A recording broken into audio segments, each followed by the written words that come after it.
This is Matthew Marshall from Portugal.net, and you're listening to the Seleção podcast. Simões bending one for Torres. Eusebio. Oh my word! Have you ever seen anything like that? Bem jogado por Simão, a passar por dois adversários. Simão a tentar oferecer o golo a Figo e a bola é golo! O golo de Figo! Rui Costa já acreditou, vai tirar para o golo, atira, golo! Golo! Golo! Cristiano Ronaldo, vai embora Cristiano Ronaldo! Bateu, golo, golo, golo, golo! Ronaldo! Obrigado, Cristiano! Vai Éder, chuta! Gol!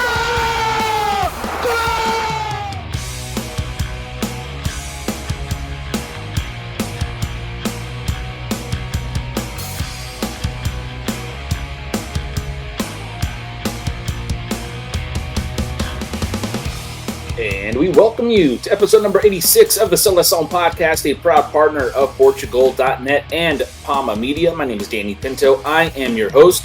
We thank you once again for tuning into the pod, whether you're watching us on YouTube, and make sure you go ahead and give us a thumbs up there or subscription there and notification bell, whatever it is that they have on that page.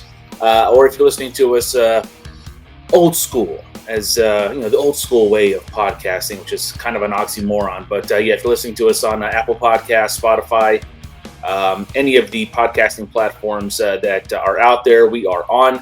We thank you for your patronage once again, as the Friendlies, the preparation games for Euro 2024 are done. And as of this recording, we are just about 5 days away from Portugal's first match on June the 18th against the Czech Republic.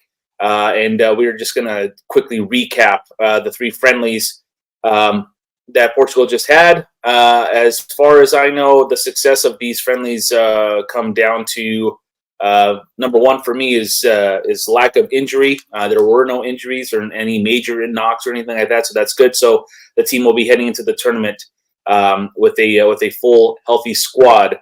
Knock on this manufactured wood that I have as my desk here, but we'll talk about it here in just a few moments. Running solo today as the preview episode or the review episode of the Friendlies gets going here on episode number 86. Again, I mentioned the different ways that you can watch or listen to us. Please subscribe to us on our YouTube channel. Just search the Seleção podcast. Go ahead and give us a subscription there. Also, if you're listening to us on Apple Podcasts, go ahead and subscribe there. Give us a 5-star review if you like what you're listening to. And then also, if you wouldn't mind, want to give us a nice little 5-star review on Spotify as well, helps the show become more public and more visible to anyone who's looking for a podcast such as ours. So again, also Facebook.com/SeleçãoPod is our Facebook page. You can follow us on X, on Twitter at SeleçãoPod. Facebook.com, as I mentioned already. I'm going in the order that I usually go here, but you could on Instagram as well at SeleçãoPod, and email the show seleçãopod@gmail.com, and bookmark our website seleçãopod.com. All right, so first things first. 3 friendlies, 2 victories, 1 defeat. We'll go through these quickly as I mentioned in a tweet. After the Ireland match where Portugal won 3-0. That match doesn't mean much in the grand scheme of things in terms of, is Portugal going to win the Euros or not? But I will say that it does lend a more positive outlook for me, just from my personal viewpoint, than what we left with after the loss against Croatia. The Finland match, the game was kind of already done, and then Finland made a bit of a run before Bruno Fernandes scored his second goal to make it 4-2. But the Croatia match, to me, opened up a little bit of eyes, as Croatia was the best quality side that this Seleção has faced since Roberto Martinez has taken over. And it was a bit of a different approach from the Finland side or the Finland match. A lot less speed, almost no speed on the wings against Croatia. Then in Finland, we saw the emergence of Chico Seleção on the Seleção, stage where his speed was and for a young guy and a smaller stature guy, that dude has a lot of grit in his game. I thought he paired well in that attack, and speed could be something that Portugal can kind of expose onto their adversaries here in Euro 2024. But there was not a lot of it against Croatia. Not a lot of positives really to take from that Croatia match, honestly, with the exception of Diogo Costa, because we lost 2-1, but it very well could have been 4-1, 5-1, 6-1. He played very, very well. Made a couple of saves too in the Ireland match towards the end. But what I took from these friendlies was, and maybe what I've taken ever since Portugal's qualified and then won their group to make it to Euro 2024, is that I think when this team is very turned on and when they have their wits about them and they have a focus, this team is very hard to beat. I would say in the last 4, 5, 6 matches, with everything kind of settled in terms of their place in the European Championship, and with the majority of the players, I think leading up to the friendlies in March and the last couple of matches in qualifying, where everything was kind of wrapped up, and even in these matches here, I think we've seen where I know Roberto Martinez wants to see and has tried to play a different kind of style in each of the 3 matches, and in a way that's good. But I think these friendlies at the end of the day were just what they were. These were matches that this national team has not had a lot of. And I would say the last handful of matches is just trying to figure out what is the best way to go about the attack, the defense. And while I don't think that there is a clear way of going about things 100% here, I don't fault Roberto Martinez in trying to figure out what that could be. It's his job to figure it out at the end of the day, but I just thought these friendlies were just what they were supposed to be. Is, all right, we're going to play some guys here, we're going to play some guys here, we're going to play some guys 45 minutes, we're going to play some guys 60, 70, maybe the whole 90. But at the end of the day, the friendlies are trying to just figure out what it is that Portugal can do and what they may not be able to do as we head into Euro 2024. Some positives that I did get from these friendlies, though. I'm gonna start with the main man, which is Cristiano Ronaldo, and he only played in one of the friendlies. He played in that last one against Ireland. Netted 2 goals, 2 really great goals, especially that first one on that pass from Ruben Neves. But the difference I see in Cristiano Ronaldo this tournament than in the World Cup in 2022 is that he's informed, first of all, and he wasn't in World Cup 2022. Say what you will about the quality of play in the Saudi league, but scoring over 40 goals, playing every match, playing every week, staying in form, staying in game shape, that's going to be huge for this national team. I've had my thoughts on Ronaldo over the last few months, but make no mistake, he is still the guy to me who starts up top or in a 3-man attack, whatever you want to do. I think he's definitely solidified without question his starting role in this squad, and the fact that he is in form. And I thought, again, one game, but I thought that he was a much more, I don't want to say team player, but he was getting everyone involved, or he was getting more players involved, I should say. I don't remember who he played a ball to, but it was like such a deft ball into the box on the right side of the field. Could have been Dallo. I forget, but at the same, I just felt like he was playing a much more team game than what he has been criticized to play for so many years. And I thought that it was a very positive and very just a positive game for him. And I thought that it will make him fare well in this European Championship. Again, the competition on paper is not great, or should not be a problem, I should say, for Portugal to get through. And I think I mentioned it in either social media or some interviews that I've been able to do on other podcasts leading up to the Euros. And I mean, this whole Portugal era, this Roberto Martinez era, has been so un-Portuguese. You know, it's the easiness in which we qualified, not being put in a group of death. It's almost foreign. It's almost foreign to see how we have got to this spot. It's now up to Roberto Martinez, though, to kind of push all the right buttons and see how far this national team can go. But as we go back to Ronaldo, I just thought he played very, very well, and it was and I think really without any drama. And I mean, that free kick that he hit the post on was, it's indicative, I think, of what he still can do, even though it was a little bit of a deflection. But you could see that it was going to be on goal, and it was going to bother the keeper for sure. But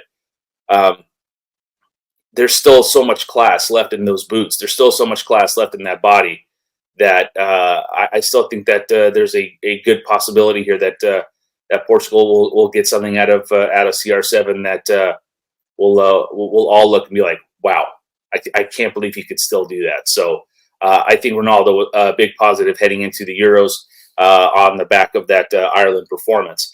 Also, the young midfielders and wingers. I thought João Neves was very, very good in the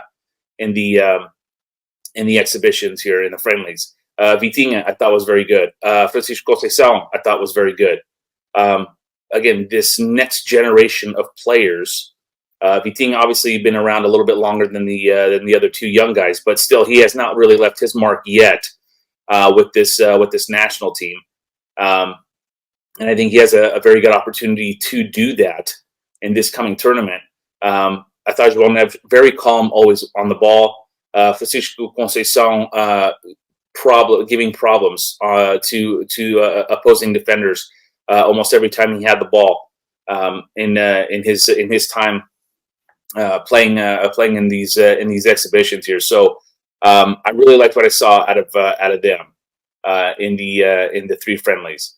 The concerns that I do have is I think this team still lacks a defensive identity, whether it be a partnership in the middle, or if they're going to play three in the back, or if they're going to play four.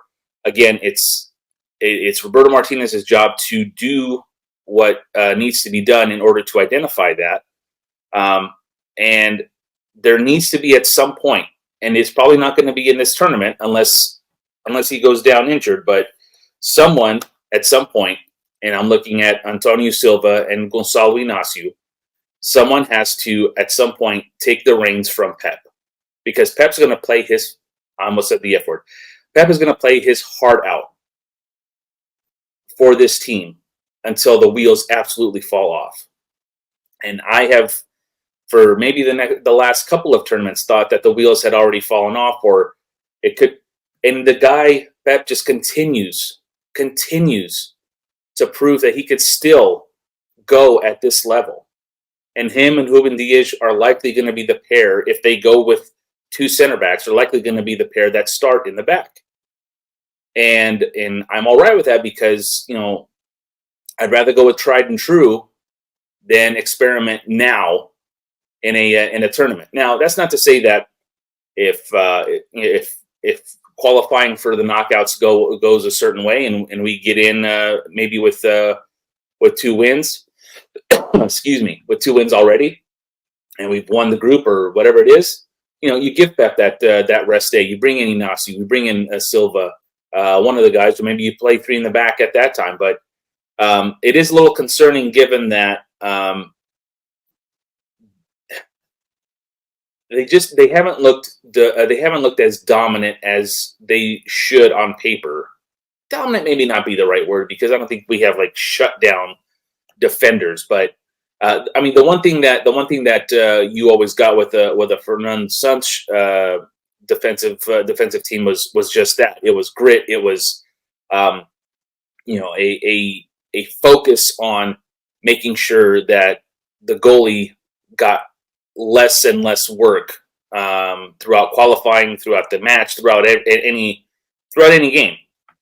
And I just don't see that yet, and it is a bit concerning as the tournament approaches here. As of this recording, the tournament starts tomorrow with Germany opening up against Scotland. But as we get to the matches here in Group F with the Czech Republic, Turkey, and Georgia, I mean, all it takes is one goal to kind of turn a match.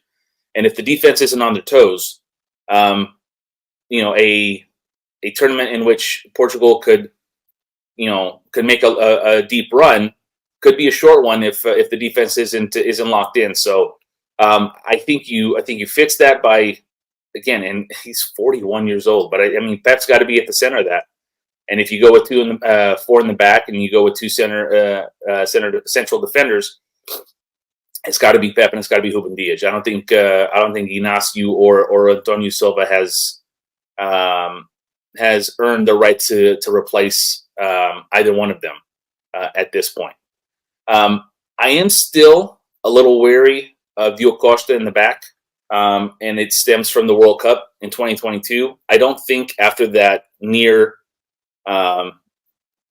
debacle against Cameroon, I don't know if he's ever been. I don't know. It could be just me. I just have not seen him be or look confident in goal.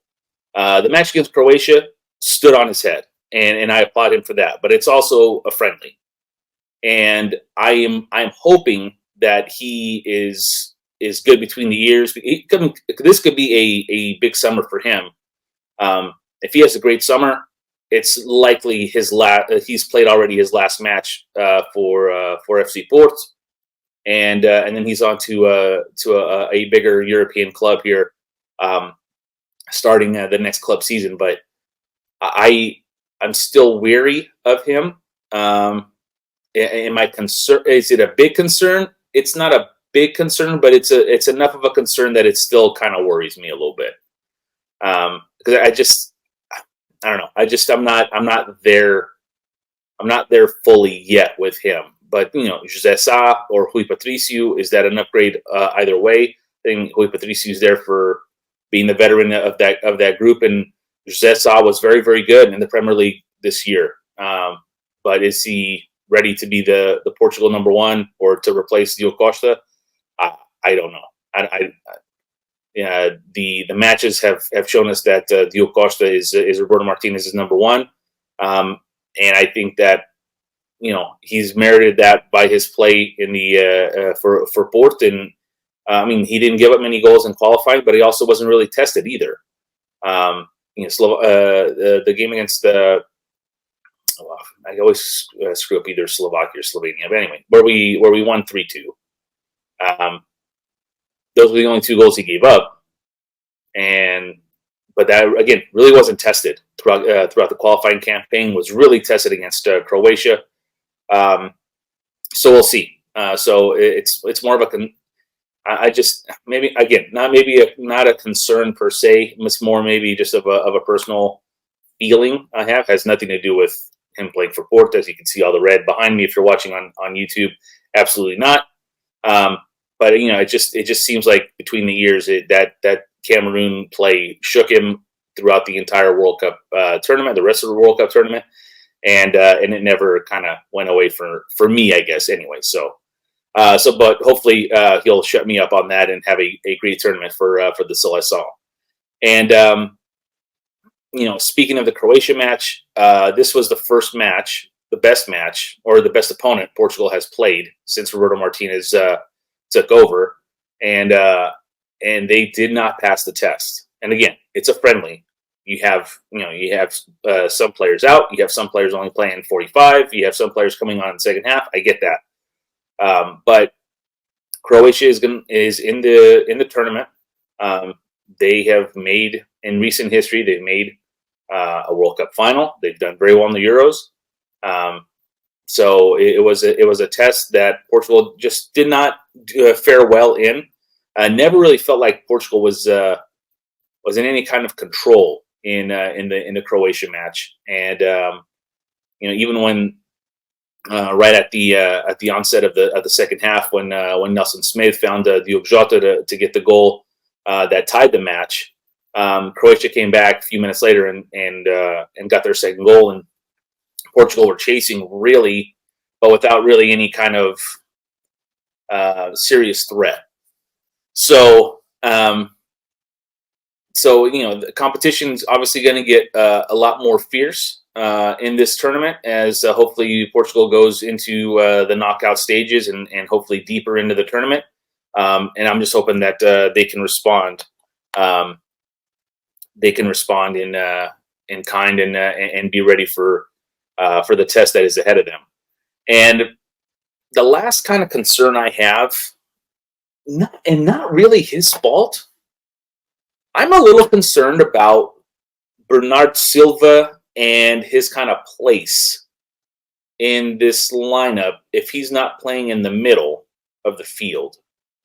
Because as we saw in the Finland match, excuse me, and we kind of saw in Croatia, it's the speed kind of ends with him if he's on the field, and if he's playing wing, I should say. So again, it's not really a concern. It's just I'm just trying to figure out what's best for him, depending on the formation, depending on where Roberto Martinez wants to put him. Because on the wing, with the way that Portugal has played offensively, I think he's doing. Maybe not even him. I think Roberto Martinez does him a disservice by putting him on the wing. But then it's like, who do you take out of the middle?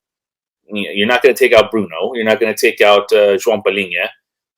You have an emerging Vitinha. Do you sag Bernardo Silva back a little bit further back instead of playing out on the wing?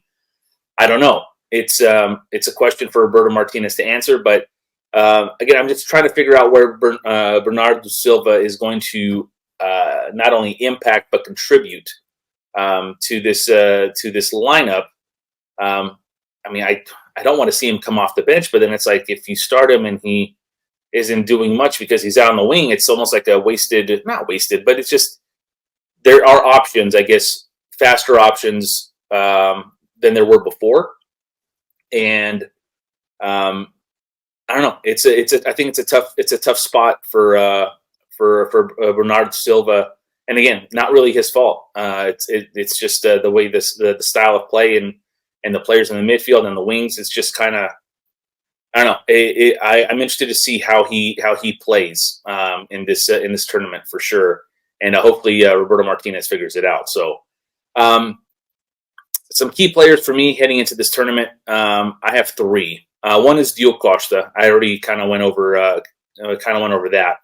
I think this is a huge tournament for him. His confidence, his next stop, his role, and I don't want to say legacy, but just like his just kind of like just where he is going to be in this next kind of era of Portuguese football for the Seleção. I think this is a huge tournament for him. And I'm hoping that he steps up to the plate and commands that net, commands the defense in terms of moving them around, and his distribution is very, very good. That can obviously set us going here on offense, on counters, on anything. So like he's got all the ability, and he's got all the tools, he's got all the skills. Can he put it together for a long run in the back of or between the pipes, I should say? We'll see. But I think it's a huge tournament for him. Another player I think it is a huge tournament for is João Palhinha. I think that he is. I don't want to say he's the most important, but I would say he's 2 or 3 in terms of a constant in that lineup. He's got I love his aggression. He doesn't take any shit from anybody, which I love. Do I worry about yellow card accruement? Yeah, I do. But if he has a strong tournament, I think the middle of that field, from the edge of the defense to the edge of the attack, if he can own that midfield, I think Portugal have a tremendous shot at making a very, very deep run in this tournament. So I think João Palhinha is a very, very important part of Portugal's success or potential success in Euro 2024. And the last player for me is Rafael Leão. The one thing that I've seen from Rafael Leão is speed. His pace is unfreaking believable. And I think the one thing, or I shouldn't say the one thing, but I think the thing that gives me the most, hope, for lack of a better term, for me, is having guys on the roster like Pedro and Chico Conceição, because now Rafael Leão is no longer the only speed option. You don't have to worry about bringing him off the bench to change the pace of the match. You don't have to worry about only giving him 30 minutes because you want to change up the tactics, and you want to get a guy who has just unreal world-class speed playing on the wing. You can now start the match and then still have speed on your bench. So I think more than anything, he benefits from having Francisco Seleção and Pedro Neto on this roster. And I think this could be a really, really big tournament for him if he can bring that form that won him the Serie A Player of the Year a couple years back. And he was in double digits in goals and assists for AC Milan this past season. So he's got all the tools, and I think that this could be the stage where he kind of introduces himself to a much larger footballing audience, and we can see the birth of a new Portuguese star, hopefully, in this Euro 2024. So my key players heading into the tournament for Euro 2024 are Diogo Costa, Palhinha, and Rafael Leão. So we will do a preview episode of the first match between the Czech Republic and Portugal. That, of course, takes place on Tuesday, June the 18th. We'll hopefully have an episode previewing that here in the coming days. But again, June 18th against the Czech Republic, June 22nd against Turkey, and June the 26th against Georgia. Those are the 3 Group F matches for Portugal. I'm on record as saying that Portugal has every chance of making at least a semifinal run. If things go the way they can go, and this team plays to its capability, this team can make the semifinals, and I think they can make the semifinals. I don't want to say easily, but I think I'll just say they have a great chance of making the semifinals. And not only that, I do think they are. I don't want to call them a dark horse, because I don't think in a 24-team tournament, I don't think the 4th or 5th best team, and you can ask whoever you want. Portugal, I think, kind of sits right there at 3, 4, 5. I don't think they're a dark horse, but this team has every chance of making it to the final, of winning this tournament, and of winning their 2nd European championship. The expectation and the bar is set higher now, and I think it's, again, with every tournament, it seems like you hear the term, "This is the best squad Portugal has ever had," on paper, right? And I don't disagree. This team, from top to bottom, this is as talented a Portuguese roster as we've seen in all the years that I've watched Portugal now. But what does it all mean? We'll find out starting on June 18th. But Do they have every chance of making a seriously deep tournament or a deep run in this tournament? Absolutely. I don't think Portugal is a team that you want to see in a knockout, but they also have to make sure that they carry that with them too. I don't want the oh, we made it this far. Now it's like, okay, no, win the whole damn thing. That should be the mindset. And I'm not saying that they have that by any means, but the previous regime was only was satisfied with making these tournaments. I want this regime to expect to win these tournaments, and I think they have the squad to do it if they play up to their capabilities. So I am officially predicting at least a semifinal berth for Euro 2024 for our beloved Seleção. So that will do it here for episode number 86 of the Seleção podcast. Again, we'll have podcasts and episodes. We'll have maybe some live videos on YouTube and maybe even some. Do they do the thing on Twitter anymore? Notes? It's not notes, but whatever it is. We'll figure out how to get interactive with you guys throughout the entire tournament. But I can't wait for this tournament. I'm very excited for this tournament. There's likely at least one good ball. You know what? I'm not even going to say that. Who knows at this point with Pep and Cristiano Ronaldo? I mean, really, they're going to outlast us all, I think. But yeah, it's a special collection of talent that Portugal has at its disposal. Roberto Martinez is in charge of hitting all the right buttons, as I mentioned, and we'll see exactly what this team does in just a few days' time and throughout the rest of the month of June, and hopefully the middle of July. I would say maybe July 14. Hopefully, we'll be having a celebration of sorts for our Seleção. Before I bid you guys adieu, I wanted to just give a shout out to a friend of the programs, George Avila. He has a wonderful Portuguese goods and novelties business, Avila Imports. You can call him at 916-607-6119 or email A5, the number 5, LOGO @frontier.com. George has all kinds of flags and cookware, and I think he's got like the pig that you put the linguiça on with the alcohol or the vodka, whatever you turn. Oh, it's so it's so good. It's so good. But he has all that and more. He's based in Northern California, where I live.